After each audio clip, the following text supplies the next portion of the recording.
Guys, upuan iyan pag lumabas tayo. Pag napagod aking hobby, meron tayong upuan sa labas. Salamat na guys, na-assemble na natin.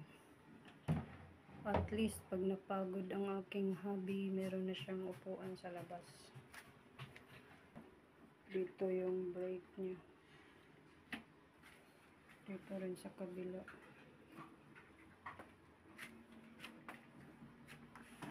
Ano to guys, 6 yung wheels niya. Ayun o, 4. Then sa kabila. Tapos pwede mo siyang ma-open dito. Pwedeng lagyan ng like tissue paper, mga ano lang, hindi mabigat. Tapos dito yung sa feet. Tapos pwede mo rin siyang itago if it's not necessary. Yun lang. Diba? Thank you Lord. Wala akong know-how paano ba ito na-assemble. At least